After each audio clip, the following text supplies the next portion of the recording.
Well, hello, everybody, and welcome to Boss Rush. Yay! It is Friday, May 29th. I made sure I got that date right.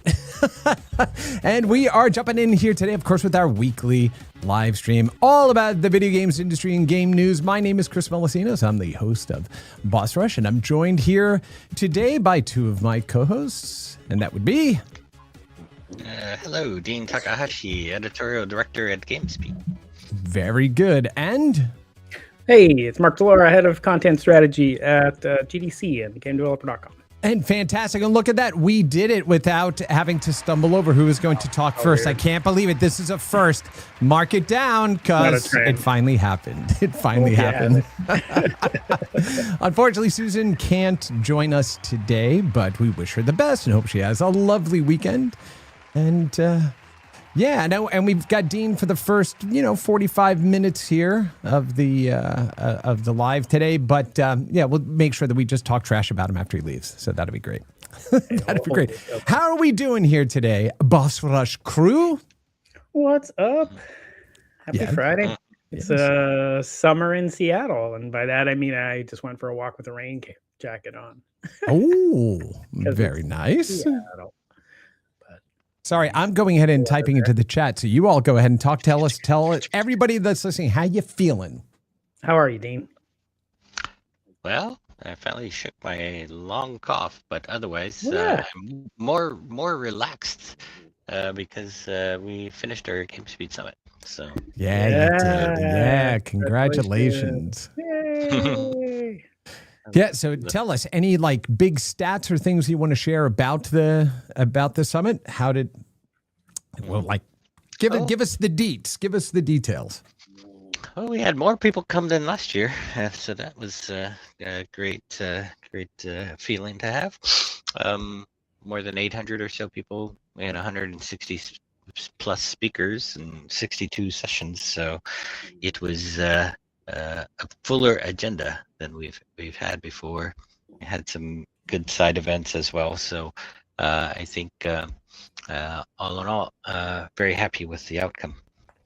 Hey, awesome! Yeah, I mean, it just keeps getting better for you all, right? Every time you do this, so that's fantastic. I'd love to see that it continues to grow.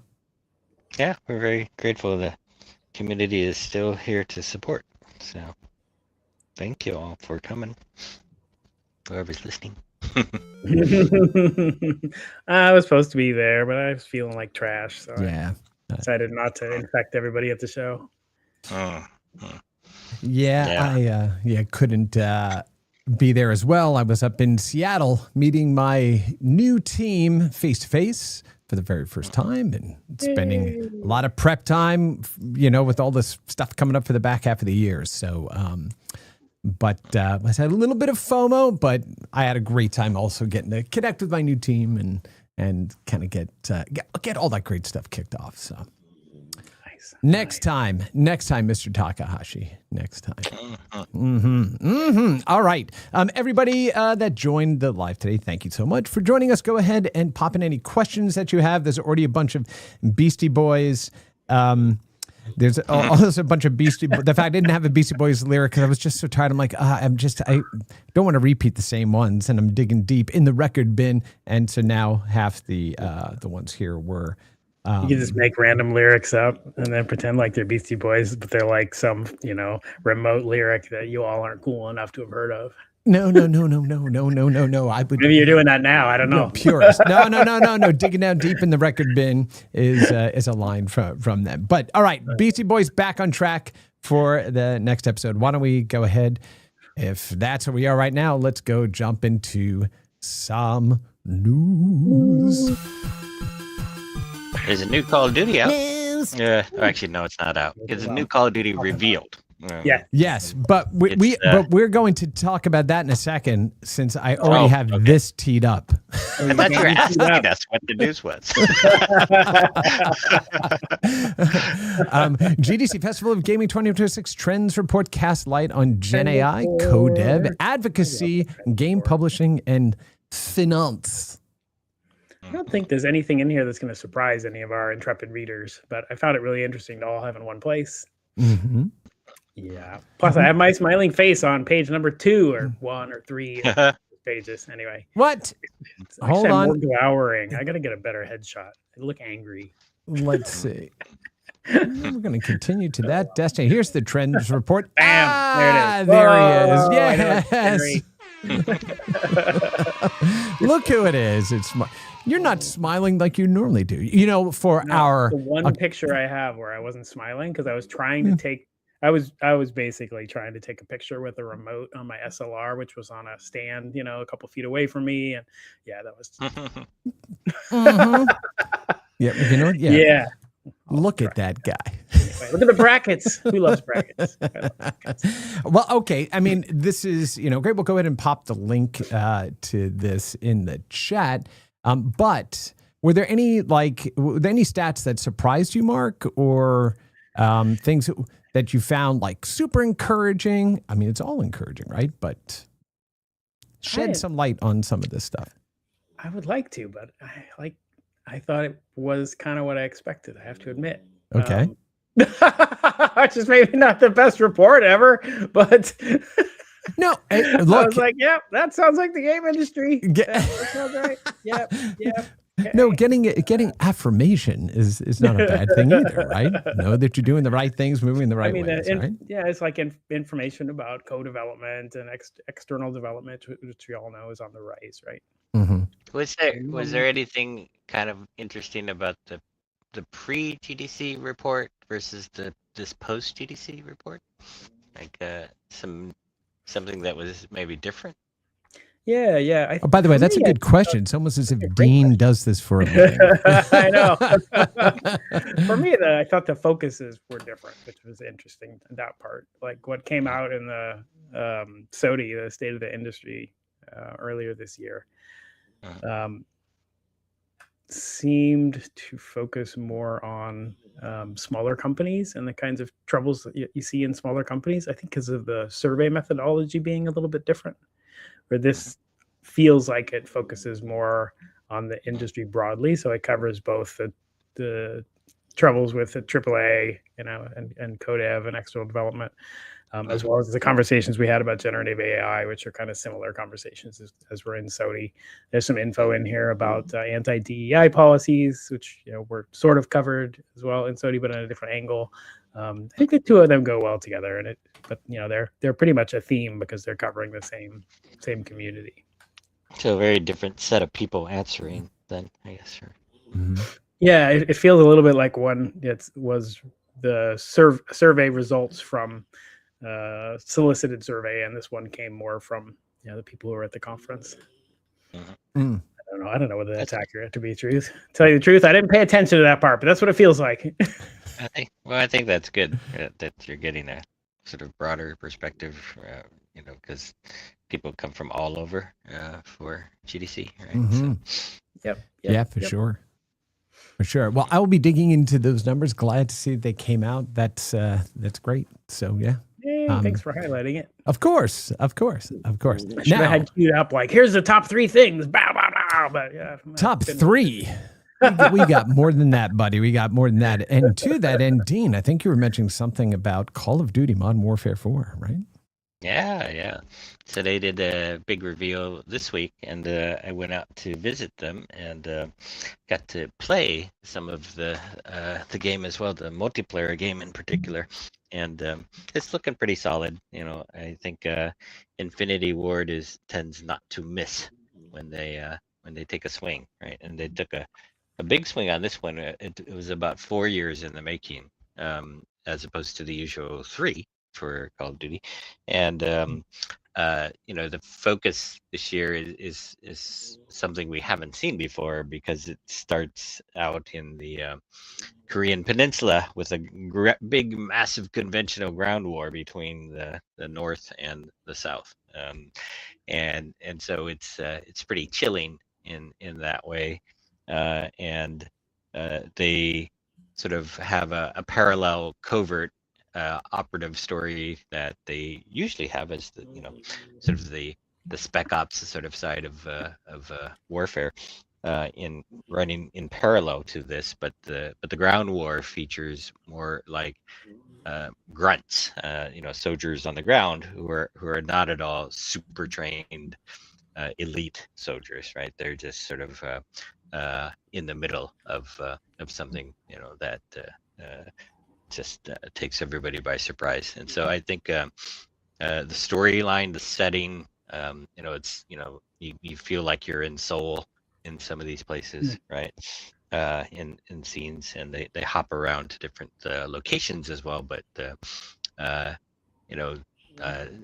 it's a possible conflict that hasn't really been tackled in a big way before. So I think that's something that I think fans have been wanting out of Call of Duty. Like, we're basically in the remake of Modern Warfare 1, 2, 3, 4, right? And they do this every year, and to bring them to some kind of storyline, I think that hasn't been hit before. I think is it takes some creativity, right? So. Oh, for sure. Yeah, for sure. And then the multiplayer is going to be different in some ways. They have something called Kill Block, where they sort of treat the different pieces of the map as little building blocks, and from round to round to round for like 9 rounds or so, you could you never experience the same map twice, right? And so they just reconfigure the map, and you're totally surprised at how the layout looks, and then you just fight another team, and it's all based really on your basic skill in sort of one-to-one combat with other people, and I think that's an interesting take or twist on multiplayer that they haven't had before. So that's good. They're going to do something on an extraction sort of part of the game for multiplayer as well. It's called DMZ, and there's an actual DMZ in South Korea, right? Yeah. So it's hopping on that hot trend as well, right? The hot trend of a DMZ? No, of extraction. No, I was just we've known about that. We've known about that building for a while. Dean, I'm sure a million people on the internet have already discussed this, but I've missed that conversation. Is Call of Duty Modern Warfare 4 a riff on Call of Duty 4 Modern Warfare? Is it the same storyline or no? It is not at all the same storyline, because that one was set in the Middle East in a big way, right? Okay. And Yeah, and they've kind of stayed there for a while throughout a lot of different Call of Duty games, and so moving over into something in Asia primarily, with South Korean soldiers as a very big part of the game, that's a real shift. Really different. Okay. Yeah. Got it. Yeah. I love that you said that, Mark. I popped in the chat. This sounds like an Xbox X versus an Xbox Series X meeting. I was like, I swear they shipped number 4 before, haven't they? And I'm like, oh, it is just yeah. different place. Yeah, for those of you that are old enough to have watched a bunch of Monty Python, it's like, are you with the Judean People's Front? No, we're with the People's Front of Judea. It's like, oh, okay. Right. Exactly. I got those mixed up. It is kind of an interesting strategy for some game companies. So Forza Horizon 6 just went out and sold 6 million units, or reached 6 million players, and they set it in Japan, and people just love the idea of driving in Japan, right? And so it seems like there's a lot of opportunity for innovation just because you change the setting, right? So. Yeah. Well, here's I think the most compelling part of your write-up for me, Dean, is I've been playing Call of Duty since its beginning 25 mainline installments ago in 2003. So you have been playing this series for 23 years. Yeah. Oh, yeah, I know Mark his video just dropped out. It's back. Yeah, that's crazy. And we also talk about, crazy in that the team continues to build this stuff and it still is compelling and it still gets you coming back. And we talk about, one of the issues in game development today about the forever games and things like that, where people just keep, right, coming back into play. Yeah. This is another example of that. And yeah, it did start all that time ago with Infinity Ward and, Grant Collier and Vince Zampella, Jason West were all part of that beginning team. None of them are there anymore, right? And I think now it's 12 studios that are making or that contributed to Call of Duty this year, and one of them was brought in, Digital Legends, to work on the Switch 2 version, which is very new. Yeah. All this is coming out, by the way. It's coming out on October 23rd, and it's about 27 days before Grand Theft Auto 6 comes out.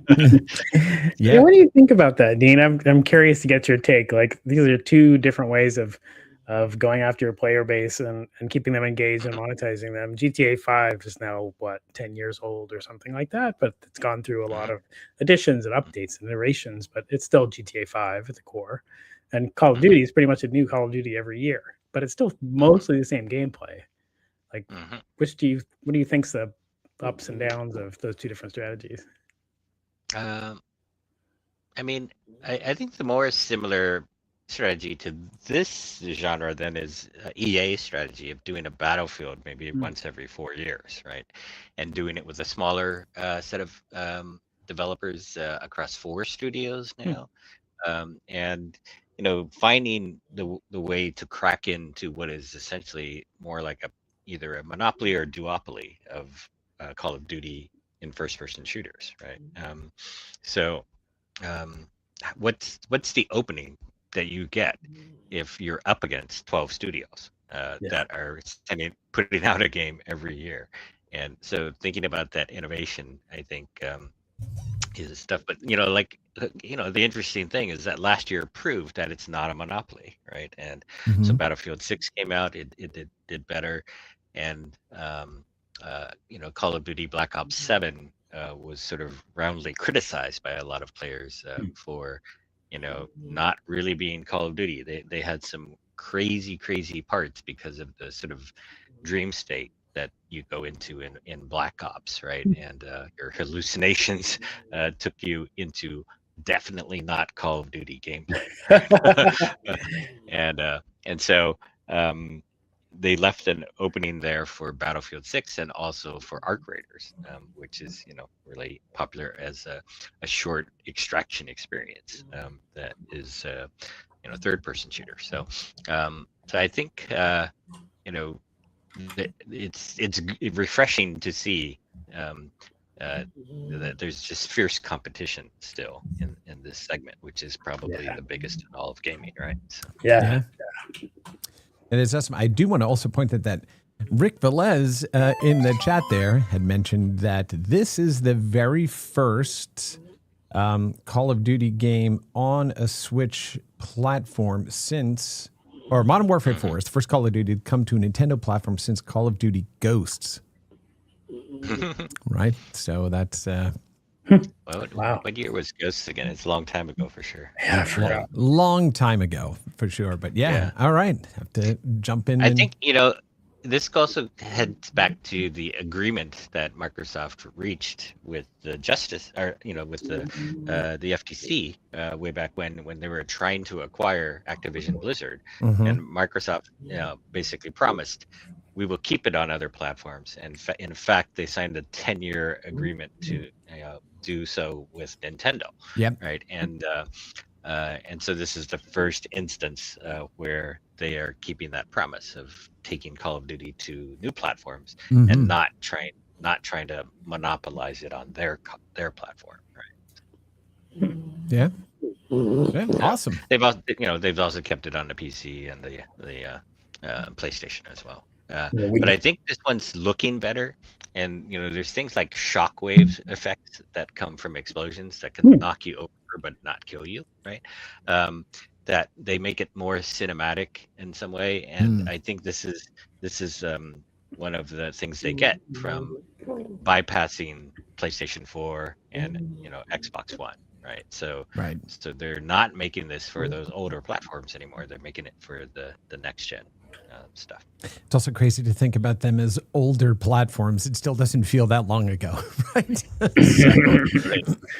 It's a big My decision goodness. because they have huge numbers of players on those Yeah. platforms still. Right? Yeah. Rick Velez said that in 2013 is when Ghosts came out. So that is just crazy. Crazy. You know what else is crazy? Tell me, what is crazy, Mark? Did you see the Star Citizen $1 billion announcement? That's crazy. That's absolutely crazy. That's like the only sound effect that I can play for that. I don't know what to say. Yeah. Wow. It's like older in its sort of first mentions than GTA 6, right? Right. So Oh my talking gosh, that's crazy. to 14 think. years plus, in development, and we're at more like 13 for GTA, right? So Well, there was the other piece of news about them selling the JPEG of of a ship that you could get in there, and I think they sold the JPEG of the ship for like $15,000. yeah, that is how they have raised all that money, crossing $1 billion raised for 6.5 million fans. I thought we were done with NFTs. What are we talking about? Yeah, it's like the biggest prepaid game ever. Like, I don't know if they're actually going to make an extra $1 by shipping. Your article, Dean, the last full paragraph of your article, I just can't stop laughing at. I fully believe we've still got a long time, even after we've got what we call 1.0 out, and we're not considering an alpha anymore. Blah blah blah blah. I'm like, it's not at 1.0 yet. They did it. They did a small test, right? But yeah, they don't have a ship date, right? And at least GTA has sort of sped ahead of them in that respect, right? So, 6.5 million people. They're able to keep that community going, and like people are still playing, and people are still paying, and they're keeping the team afloat. Like, man, good job. Yeah. I'm just totally amazed. It's an astounding amount of money from Roberts. Yeah. Yep. Right. yeah. Okay, just crazy. Yeah, that's insane amount of money. Just all right. Well, good for them. Let's let's see them keep building and get that 1.0 out the door. Yeah, I look awesome. forward to that. Well, here's another nice piece of news that Dean and the team on the scene had done, which is Acer unveils gaming laptops, Nitro Blaze Link handheld, and gaming monitors. Yeah. So, Dean, did you happen to get hands-on with any of these, or? No, they're showing them in Taiwan at Computex. Oh, yeah. And a bunch of new, processors, lots of new hardware is all coming out at Computex. Jensen Huang happens to be there and already, and it's always fun to see these photos and videos that people take of him as like he's a super celebrity. I know that image of him with all the mics in his face at the airport in his leather jacket. I'm just like, yeah. Oh, that's awesome. Way to go. I love all the street food shots he keeps taking. Yeah, so he's got a keynote there, and so does Lisa Su is gonna. From AMD is gonna make announcements there too. Nice. So it's become quite the sort of I don't know place to be, I guess. Yeah. I'm really curious about the Snapdragon-based laptops. The Swift, I guess, is the brand. Yeah, that's interesting. Yeah.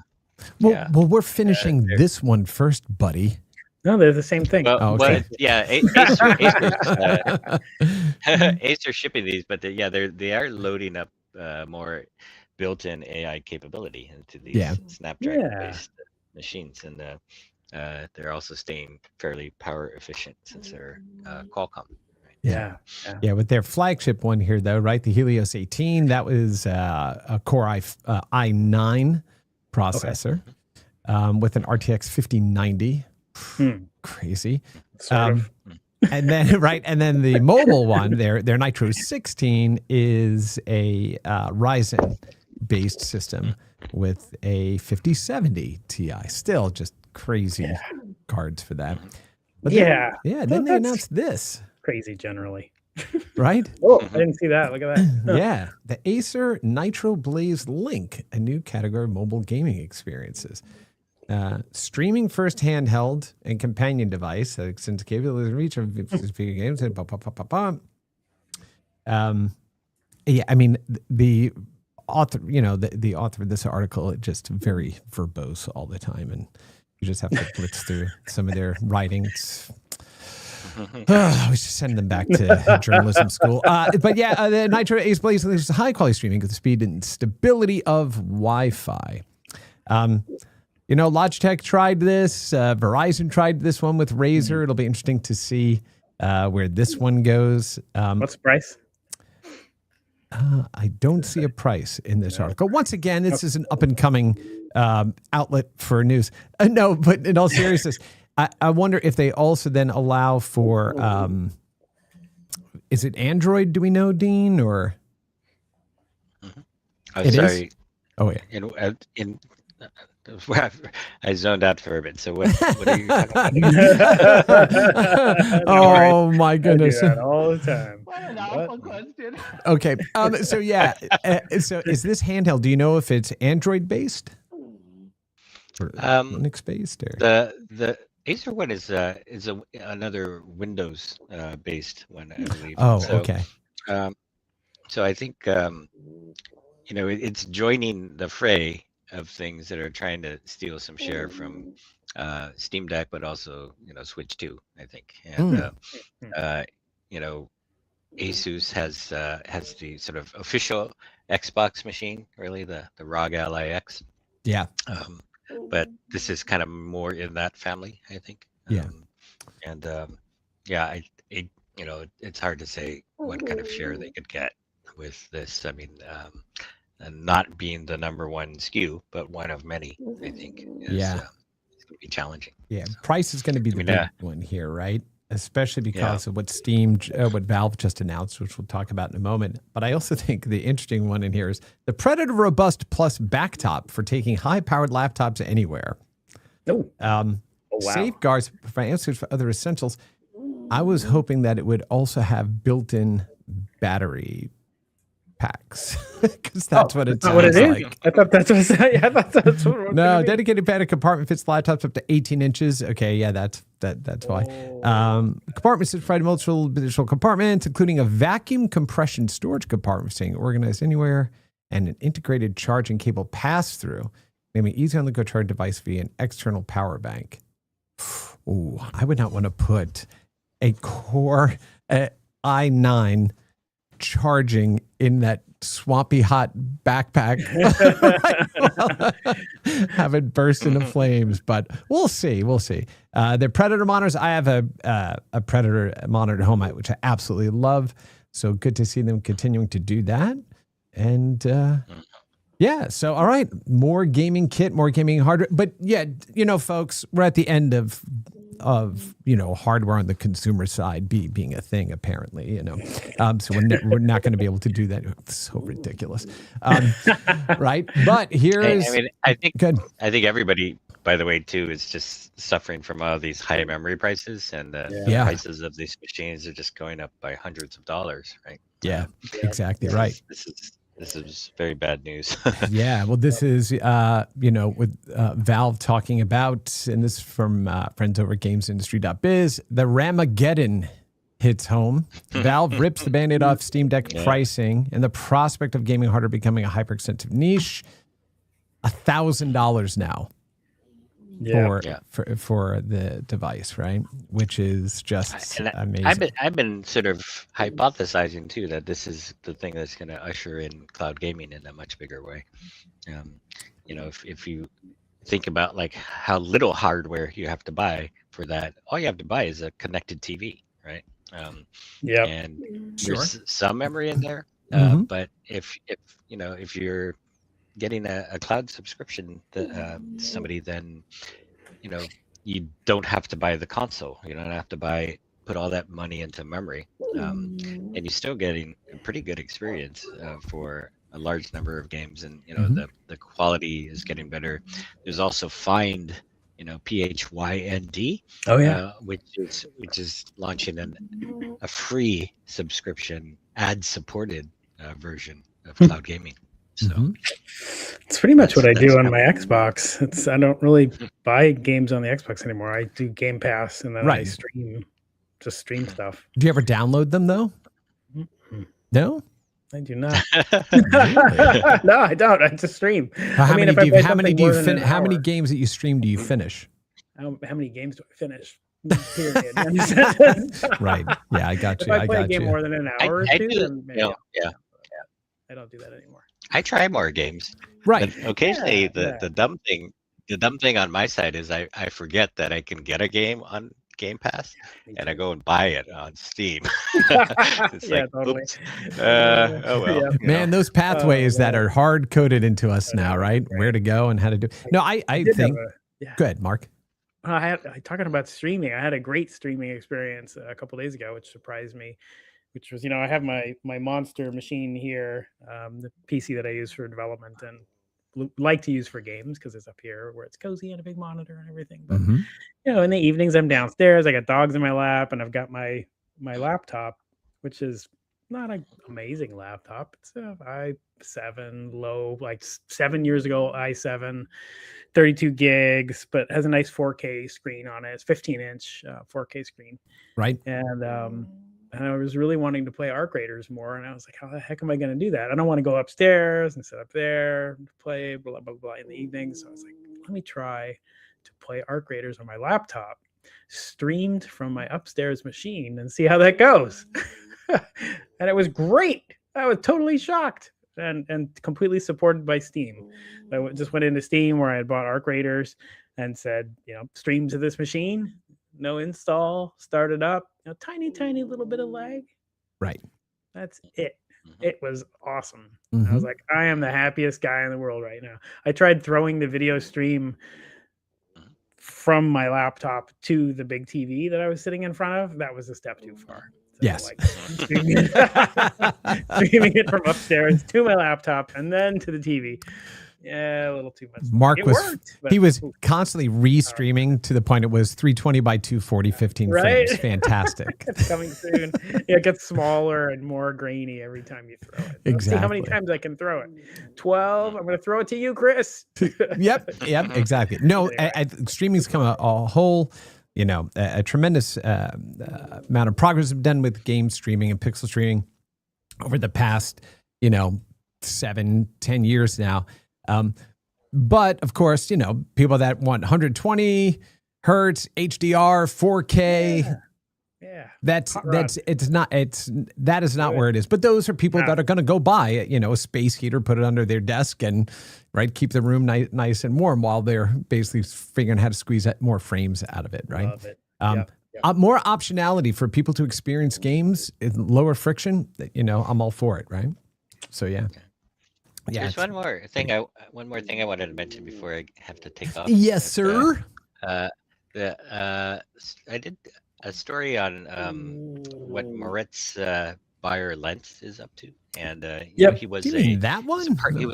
He was a partner at Lightspeed, and he worked with us on the Game Changers list of companies for top 25 game companies, and he is off on his own now, and he's going to be like an advisor to different folks like TPG, OpenAI, and McKinsey, but he's also opened up his own sort of family office for investing, and he's been part of some very interesting investments already, like Delphi is one, the 007 guys, and there's another family office sort of funded investor, Justin Sriram Keeling, out of Tokyo, and he did an interview with Bloomberg and said that he has access to something like $500 million in possible investments from different family offices, right? And so between these two, it's like there's actually a fair amount of capital still available to invest in games in very interesting ways from people who believe in it, right? And so like Moritz believed in gaming at Lightspeed, but he's left, he's on his own, and he's kind of doubling down on the combination of gaming and AI. So like he's got that open AI side as well as his interest in gaming, and then I think he's looking for things that sort of marry those two for sure. But the fact that like some investors who went through the last 6 years of the experiment of venture capital for games, and they're coming back and they're doubling down, I think that's very encouraging for the game industry, right? I mean, if these people like this just sort of tried once, gave up, and went away, that's bad. But to see them doubling down is encouraging. Yeah, this part of the interview here, Dean, about the comments that he made at GDC around AI, and then you work with them to kind of figure out where the corollaries are between it and then what we see or what we saw with Web3, right, and those types of games. I can't say that it's still early days, but I think the big takeaway for me there, right, and I would love your opinions on this too, especially before you go, is we've always used AI, machine learning, and stuff like that in game development. It's the generative AI stuff and kind of the narrative around that is where we saw the absolute most friction with it. But using tools, automated tools to help with production pipeline, to help game developers to be better game developers, not to replace game development, is really where the biggest sticking point is, right? And it's one of the things we do. It's funny, the analogy that just popped in my head is when we used to talk about Web 3.0 versus Web 3, they're different things, very different things, but the industry kind of conflated, right? Both of those. It's the same thing here. We're talking about AI tools in the development pipeline versus generative AI tools to replace creativity, to replace art, are two very different things.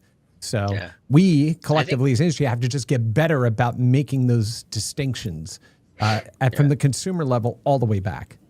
Yeah. And it's like, if you have an oversimplified conversation about AI and wiping out jobs, then of course people are going to react to that very negatively, right? But if you just nuance the conversation by talking about how AI is going to make existing game developers much more productive, then it's just a different conversation that you started. And so I think that's the way, all of these companies should be communicating. Is to tell us what they're doing for each person, right? And not bring up the subject that has taken over so much of the bandwidth, I guess.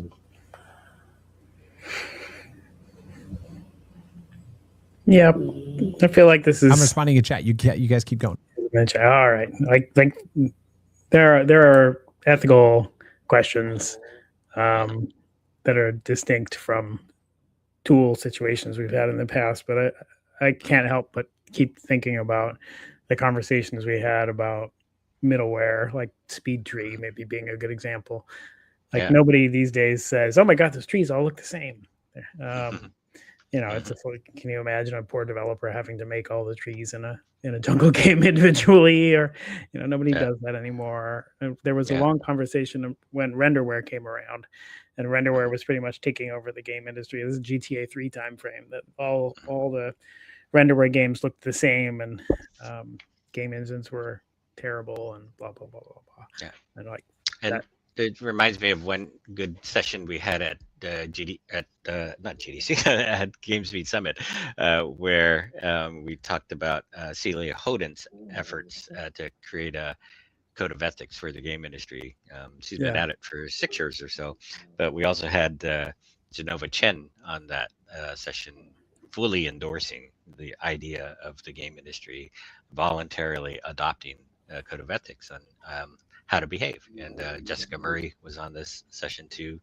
And we had a very interesting, good conversation about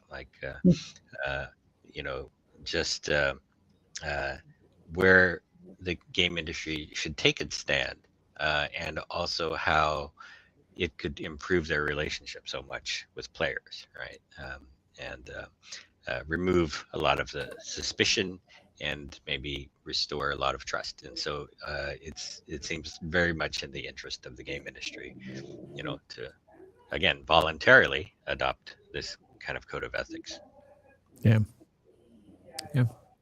And with that, I got to run. All right. Mr. Takahashi, thank you so much, buddy, for joining us today. Always a pleasure. All right, buddy. And we'll see you next time. Appreciate it. All right. All right. See you. Bye. Bye. Let's see. Here he is, ditching out of there. All right, now we get to go ahead and talk. Now we get to talk all kinds of trash about Dean now that he's gone. All right. You know that LinkedIn has games on it? It does. It does. Have you played any of them? I've been playing Zip every once in a while, which is... Yeah, I've tried that every once in a while too. Yeah, it's simple. This one took me 11 seconds. Yesterday's took me 5 seconds. So, it might not stick with me for long, but as a distraction, it's all right.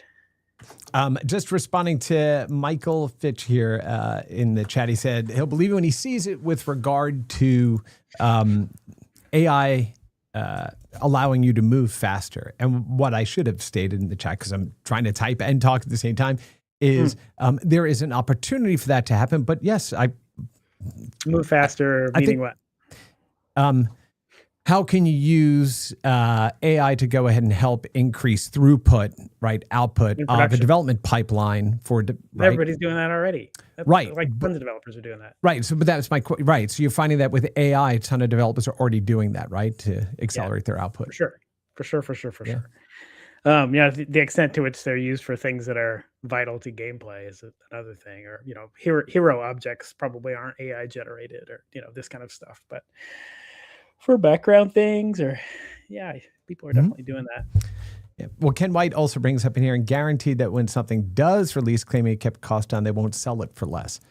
And it's all about maximizing the economics right now. One of the big things we always talk about, right, in our industry is how the price of games became stagnant versus the cost of inflation against other forms of media. I'm not advocating that everything needs to be $100 or things like that.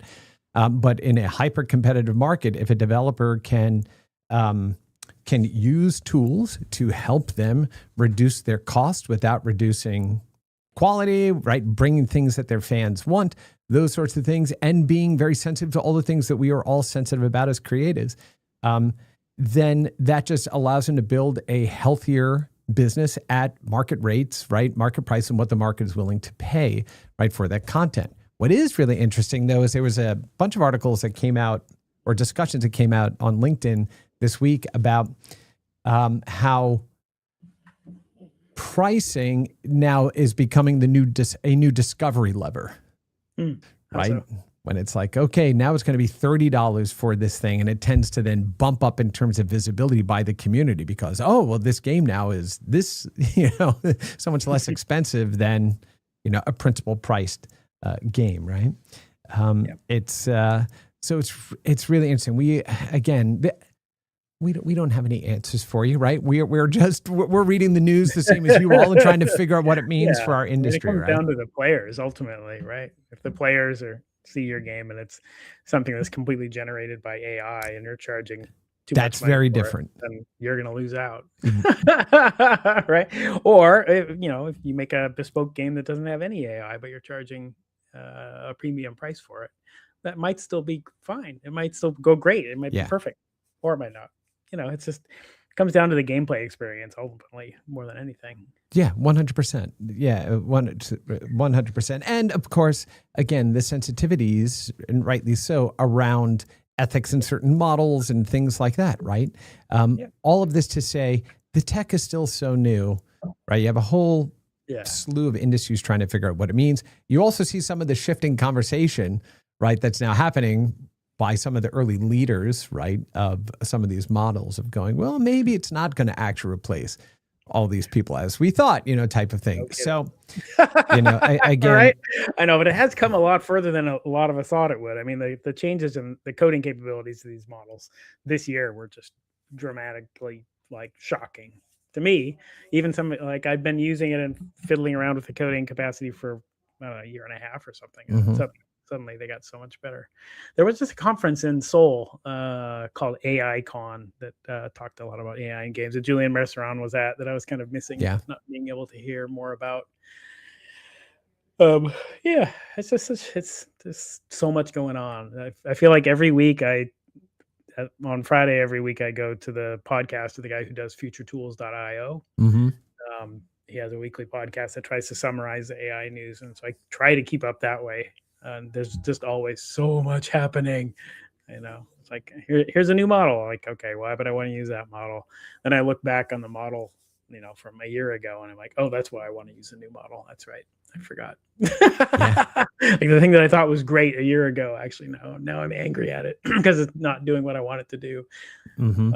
Like my main use case lately for AI is to take handwritten notes that I've pulled out off my Remarkable e-ink tablet, which exports as a PDF, like penmanship basically as a PDF.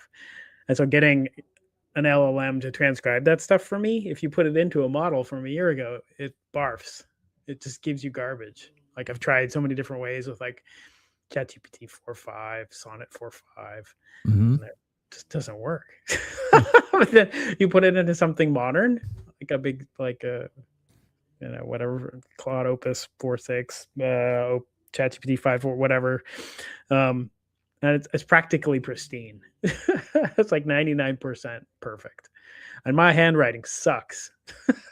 So it saves me so much time to be able to, write on this e-ink tablet and then just be like, hey, transcribe this for me and I'll clean up whatever. Yeah. What was the Simpsons meme from back in the day when, I forget, it was Nelson Muntz, I forget the name of one of his toadies, but they were using the Newton, and he wrote something down on it, and then when it translated, it was completely different. Oh, really?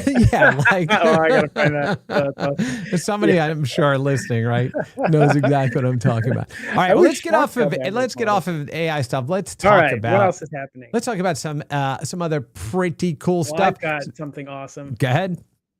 Homestar Runner and Walkabout Mini Golf. Mark, it's literally that is what I had up, and oh my god, yeah. Why am I not hitting all of these at the same time?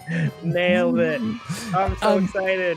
Where's my quest? That's right there. Yes, start that sucker up. When I saw this drop, I was like, oh, okay, I've got to let Mark know so we could just go ahead and jump in. Like Mark, I saw that this morning. I was like, oh no, how have I missed this? I'm so in. Yeah, Mark and my daughter's fiance are the only two people that I play Walkabout Mini Golf with. So yes, let's go. Played it for a while, so yeah, oh my god. Yeah, Gary from Fablevision is another big Walkabout Mini Golf fan. So oh yeah, we should do that. We should start a Walkabout Mini Golf club here for those of us that are on the chat, people that want to go ahead and play. We should do that. We should set that up for people that are joining Boss Rush. Get a list of Rush Friday inside of Walkabout Mini Golf. Oh yeah. Oh well, yeah. Let's do a live stream from inside Walkabout Mini Golf. That would be amazing. But yeah, it's so much fun. Anyway, and Homestar Runner, right? It's amazing. I know, right? Homestar Runner. So yeah, as Darren Glasson says, Burnination of the golf. Yes, and the last level has to be a Trogdor. Reference, and Dangeresque 3. I want to see in the background there. If it's half as good as the Meow Wolf one, then I'll be happy. That was amazing. This DLC release will be unlike anything the golf game has ever done. It's not a course; it's a takeover of Walkabout by Strong Bad and Friends, and featuring designs in-game character appearances, voice acting, and much more direct from the brothers chaps, which is fantastic. I want Team Girl Squad to be a foursome that plays through. 6 activities to play through and conquer. Yeah, Strong Bad's basement, 18 collectible lost balls, custom putters, unique avatars, unlockable holes, celebrations, and more. Yes, Homestar Runner. For those that don't know Homestar, but I think most of the people would be listening to us just jawing about the games industry know what Homestar is, but How great was the internet in that era, by the way? Right? Like, So seriously, yeah. that was the best. That was just the absolute best. Yeah, good pull there. See, look how in sync we are. I know, that's impressive. What else you got? Other interesting things? Well, let's see. Yeah, there were a couple of things. I mean, positive one for our friends over there at Xbox. Xbox CEO says already seeing positive impacts following game price pass cuts. Nice. But also acknowledging the issues, right? We'll have to outwork the problem in front of us in our path to restore durable growth, right? So taking the steps to go ahead and make sure that there's a care and feeding that's happening, right? Yep, absolutely. Absolutely. And now, of course, our chat is all still blowing up around the AI discussion, which please, everybody, continue that. Right? Yeah. And we're not here to argue, right? The impetus or motivation use it if of you like companies. it. Don't use it if you don't like it. Right. You know, it's we just have to, it's a train without brakes, right? So we just got to figure out, how we deal with that too. I saw the Intel Extreme Masters esports is coming to Beijing in November, which I hadn't heard. So I still love watching esports. There was the International, I think it was called. It was held here at the Sports Arena in Seattle, the Climate Pledge Arena. It used to be called Key Arena. So Valve's esports competition for a couple of different years. That's Dota 2, right? I think. Yeah. So they did it 2 or 3 years here, and I'm walkable from there. And so I would just go down and hang out. They would set up a big TV on the lawn outside of the arena, so people could just sit there and watch. It was the best thing ever. I was like, this is so fun. So every time I see this esports event happening, I'm like, oh, that would be so fun to go to. Even if I suck at the game, I don't care. It's just such a vibe. Yeah, of course. Fun. Yeah. And then that's when you sit in the crowd and like, where's the Pac-Man tournament? And they're like, what are you, sir? Sir, the exit's that way. Words. Super Pac-Man or Pac-Man Plus? Which one? Oh, yes. Pac-Man pinball? I don't know. Yep. Yeah, so that's very cool to hear. And then speaking of events and things like that, there was this one I just couldn't be happier about. Bit Summit 2026 showed Japanese indies pursuing a new multimedia model backed by major entertainment firms. And they talked about how big Bit Summit was this year. I know. Right? It's more just and more awesome. I got to get over there. Yes. But what I love about this, right, this really does lean into something that we've been talking about here. A lot of our, friends and colleagues here in the chat as well have talked about for a while, which is the rise of the indies and bigger indies coming in to kind of retake that mid-tier space that was basically hollowed out. Yeah. And the fact that they have this many people attending the summit was just extraordinary. Yeah, they have numbers. 68,000 people at... Yes, 68,000. Wow. It's the 14th year. Over 200 titles were made available, right? And this is in Kyoto, right? So this isn't even in Tokyo and stuff like that, right? So you got to, if you're going to Bit Summit, like you have to be going to Bit Summit, right? You know what I mean? It's not like it's flying to a major city and off you go. And really just absolutely amazing. Yeah, and Darren, as you mentioned here, super happy for James Milkey, our friend over there, right, is one of the guys that was the co-creator of it all. And just amazing. So I want to dig into a lot more of the data coming out of there. Yeah. But I need to do that too. You're reminding me I got to go book my Gamescom flight and hotel. I was looking into hotels last night. Yeah. I'm like 3 months from now. Like I'm a 2 weeks before kind of guy as far as booking flights. So I'm like, but now that I work for a company, they're like, we're gonna go to Gamescom. You should go book your hotel before they all book out. Like, yep, that's right. Yeah, they might already be booked out. Yeah, I know. My travel with this new role I'm in is just going to be, crazy. Yeah.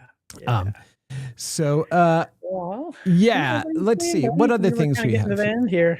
Let's see. What? Yeah, now we're coming up to the end here. So I wanted to share a couple of things. Not necessarily games I'm playing, but let's just highlight a couple of things real quickly here. So Tomodachi Life, Living the Dream is 2026's top new release by revenue to date. Wow. Right? Seriously? That's amazing. Good Absolutely amazing. Wow. Living the Dream increased U.S. consumer spending on new physical software by 44%. Okay. That's Even Bowser's excited about this. See, yeah, well, somebody had already asked in the chat, do I hear a Bowser? And I'm like, you He got do very hear a excited when I Bowser. said Right? Tomodachi Life. He was like, hello? Oh, Yeah. give me But that. here's a list, right? Tomodachi Life, Living the Dream, number 1, Fortnite, number 2. Wow. Right? Where is Poketopia in there? Yeah, Pokopio down there, number 12. Number 12. Okay. Right? So yeah, you know, whenever we hear, well, no, it's about, you know, the super highest fidelity and this and that, and, you know, not general games that appeal to a general audience. Well, let's see. 1, 2, 3, 4, Great job, 5, right? Just like, my goodness. So congratulations to them. And then, the 007 First Light just came out. 1.5 million copies. I heard that's amazing. Yeah, I did as well.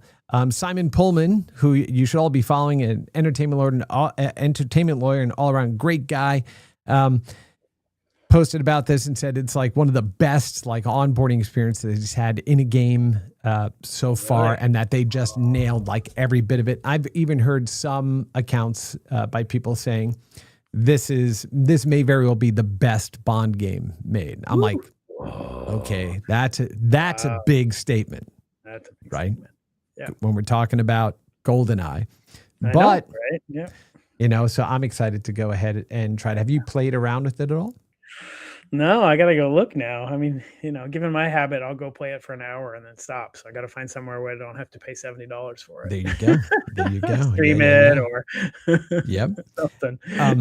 So those are two. And then the last one that I wanted to share is I met this gentleman when I was at the NAB conference, and he was kind enough to give me a key to this game called Tohu Danmaku Maze. And it is a mashup of different kind of game designs and mechanics. The thing that brings kind of like combat, Pac-Man, like maze collection type of stuff, right? All into this experience with this just beautiful art style. And when I started playing it, what really struck me is that it felt kind of like a Vampire Survivors kind of like enemy munitions mechanic, but locked into these pathways that you have to traverse. So you can't, obviously you have to walk around the maze, right? You can't just go anywhere that you want while also avoiding all these different projectiles coming out from the side. So he was like, yeah, you know, we want to figure out how we go ahead and mash these pieces together, these genres together to create something new. And I love that. I love when, you know, when creators just figure out new ways to go ahead and tease out gameplay ideas and stuff from well understood mechanics. So I just started playing around with it. It is absolutely delightful, just absolutely lovely. Early access game. It's $10. If you want to support indie developers that are doing just awesome stuff, definitely go ahead and check this one out. I'm having a lot of fun with it. Yeah. That looks awesome. Yeah, it's very, very cool. I know we're right up here to the end. Tell me, what are you playing right now? You playing anything good? I am still farting around with Arc Raiders. That's what I'm doing. Very in between good. meetings. I'm like, I got 10 or 15 minutes. Okay. Yes. Little after dinner minute. I'm gonna go in. And I had a funny experience yesterday where I played and like my Arc Raiders experience is I'm hiding from everything, trying to loot some stuff and then get out and not die. That's my Arc Raiders experience. And you know, there's like helicopters flying over your head is like the major enemy for me. So I played through this and I got out and I was like, woo! And then like 5 or 10 minutes later, I live, right by the Space Needle, and now it's tourist season, so there's helicopters overhead all the time. I heard this helicopter, and I was like, looked up, and I had this feeling of like the same feeling I had when I was looking up trying to find helicopters in Arc Raiders. Oh, really? Oh, my goodness. I'm like, what's that noise? Oh, wait, this is real life. Yeah, there's a tourist. Oh, that's awesome. Coming to shoot me. Yeah, it was kind of hilarious. That's awesome. My goodness. So you're playing Toho Damaku. Yep. I'm just playing around with that, and then getting ready to leave for Helsinki. Oh yeah. Where I'm giving one of the talks at the Supercell's Games First Summit, which is right over here. So this is Games First at the Cable Factory in Helsinki, and was very grateful to have been invited to give a talk there along with Olivier. Madiba, I believe is how you pronounce his name, and then Amelia Russell and James Black from Supercell. So that should be a ton of fun. And I also wanted to go ahead and share with those that have hung in for the rest of the time. Back right before GDC, I had started kind of a new website to go ahead and provide a place for us that we're looking at Web 2.0 forums, a place where there's no algorithms driving it. It's just community discussion. And so I figured I'd open it up here to having that conversation with you all. The name of the site is called the Scanline Collective. And of course, keep it secret, keep it safe by Dumbledore, the sort of confused. And so if you... The idea behind this is that we can speak openly, we can speak candidly, we can speak to truth, and we can just be together as a focused game development community. So if you've been in game development, if that is something that is a piece of you, please go ahead and sign up for register for the board. It's just getting started. I'm committed to this summer getting kind of everything kicked into high gear around it. But once again, it's just a place that reminded me of, I wanted to build a place that just allowed for us to have that BBS style, kind of engagement. No frills. You actually have to go ahead and bracket stuff if you want to post it inside of your... Yes. See, HTML5, you can't AI this stuff. So go ahead and check it out. If you would like, it's thescanlinecollective.com. Submit it, and there we go. So that's going to wrap it up really for this. I know, like we said, that we had Dean here for a little while. We're missing Susan. As I mentioned, I'm going to be away next week, so we are going to skip Boss Rush for next week, unless Mark wants to go ahead and try to host that. We'll go ahead and figure that out as we get there. But that's about all I got. That sounds good. All right. Well, I want to thank everybody today for joining us on Boss Rush. Make sure you let your friends know. Go ahead and repost this stuff all over your socials and everything else. Let's get more people in to talk more about the games industry. And again, these conversations about how we can help each other to make the industry better. And as our good friend Gordon Bellamy says, be the change that we want to see, right? Which I absolutely love. And that's what this hour every week is about. So we appreciate you all for joining us, and we hope you have an awesome rest of your day and an awesome weekend. And we'll see you on the next Boss Rush. Thanks, y'all. Good to see you.